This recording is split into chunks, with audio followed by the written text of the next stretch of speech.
اور کچیر پیغمبر ناست وی حضرت زهرا وارده شوله، حضرت زهرا را نوتله، نو پیغمبر د ورته سلام وکو اور خپل زینه د پاره تو خپل زی باندې دی حضرت زهرا چینوله.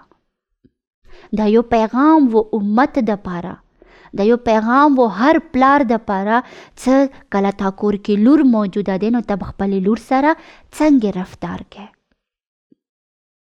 دا یو پیغام و هر هغه انسان د پاره څنګه د نن خپل لورو ته یا خپل خځو ته یا د خود خځې ذات ته عیب نظیر سکسی.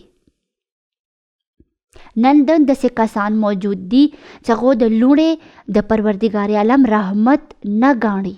د هغه خلکو دپاره پیغام و، د هغه خلکو دپاره پیغام و چې که چیرې ته خپله لور عذاب ګاڼې یا خپله لور ته عیب ګاڼې نو یعنی ته ساره د پیغمبر سنت باندې عمل نه دی کړی.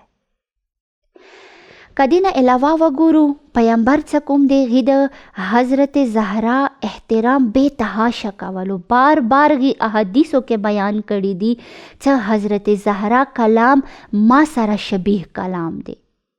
لکه څنګه حضرت عائشہ نان دا بیان شوی دی چې حضرت زهرا سلام الله علیها څه کوم دی کله چې غي کلام کوله غا شبیه پیغمبر وو، یعنی دغی کلام تاثیر پیغمبر غونته تاثیر وو. ځکه چې د حضرت زهرا کلام کې صداقت وو، ځکه چې د حضرت زهرا کلام کې بلاغت و فصاحت وو. یعنی حضرت زهرا چې کوم کلام کوله غا کلام عام کلام نه وو، عام باتچیت عام خبره ده نه وي. حضرت زهرا چې کله یو لفظ استعمال کې غا لفظ د سنت قرار شو. دغی حجاب، دغی عبادت، دغی هر یو عمل پیغمبر سره مو د پاره سنت قرار شو. دی وجه نه حضرت زهرا ما اور تا د پاره یو الګوی کامل دی، یو مکمل الګو دی.